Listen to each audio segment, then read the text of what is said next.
అఖిలేష్. అఖిలేష్ ఎక్కడ ఎవరు? ఇక్కడనే పక్క గూడూరు విలేజ్. గూడూరు అంటే శివంపేట మండలం. శివంపేట మండలం గూడూరు. ఇదే గూడూరు. ఓకే. పార్లమెంట్ ఎన్నికలు వచ్చినాయి కదా, ఎట్లా ఉంది ఈ శివంపేట మండలంలో కానీ ఓవరాల్ గా మెదక్ పార్లమెంట్ లో ఎవరు గెలిచే అవకాశం కనబడుతుంది? మెదక్ పార్లమెంట్ లో అయితే నేను చూసిన బట్టికి అయితే రఘునందన్ రావు గెలిచే ఛాయిసెస్ ఎక్కువ. ఎందుకు రఘునందన్ రావు ఎందుకు గెలుస్తారు అనుకుంటున్నారు? మంచి టాకింగ్ పవర్ కలిగిన వ్యక్తి, ఏదైనా కానీ మంచి చెప్పగలుగుతాడు.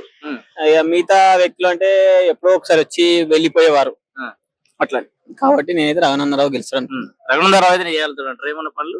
ఇక రఘునందన్ రావు వారు చేయగలుగుతారు కాబట్టి నేనైతే ఆయన గెలుస్తాడని. నీలం మధు కూడా స్థానికుడే కదా, ఇక్కడ ఈ ఏరియాకు ఉన్న వ్యక్తి కదా. నీలం మధు అయితే స్థానికుడే, ఈ ఏరియా వ్యక్తే గాని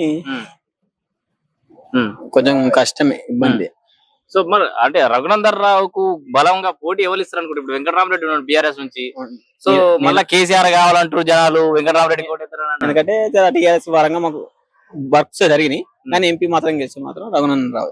ఆల్ ఓవర్ గా మొత్తం మెదక్ మొత్తం చూసుకుంటే మాత్రం ఎమ్మెల్యే ఎలక్షన్ ఇట్లా షోంపేటే ఉన్నది చూసుకోండి కావాలంటే. అవును, ఇప్పుడు ఇట్లా షోంపేట ఉంటది. ఒక ఎంపీ ఎన్నికల వరకు డిఫరెంట్ ఆలోచిస్తారా జనాలు? ఆలోచించారు. మా షోంపేట మాత్రం మీకు వ్యక్తిగత మీరైతే మేమైతే నేను వ్యక్తిగతంగా మాత్రం రఘునందన్ రావు. మోదీ గురించి మోడీ గురించి సో మోడీ నడుస్తుందంటారా మెదక్ పార్లమెంట్ లో? మొత్తం నడుస్తుంది.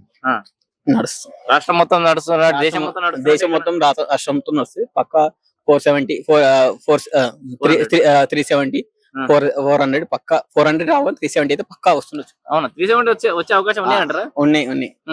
ఇక్కడ రఘునందన్ రావు ఓవరాల్ గెలిచే అవకాశం ఉందంటారా? అయితే గెలిచే అవకాశాలు అయితే ఉన్నాయి. మా షోంపేట మట్టుకు అయితే కొంచెం తక్కువ లీడ్ ఇస్తుండొచ్చు, కానీ ఆల్ ఓవర్ మెదక్ మాత్రం తప్పకుండా మంచిగా. ఇప్పుడు శివంపేట నర్సాపూర్ కాన్స్టిట్యూన్సీ ఉంది కదా, సో శివంపేటలో నర్సాపూర్ కాన్స్టిట్యూన్సీ లో మిగతా మండలాలు ఎట్లా ఉంటాయి?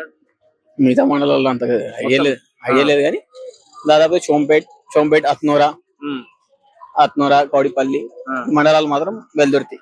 ఈ మూడు మండలాలు మాత్రం మంచిగా ఇస్తాయి.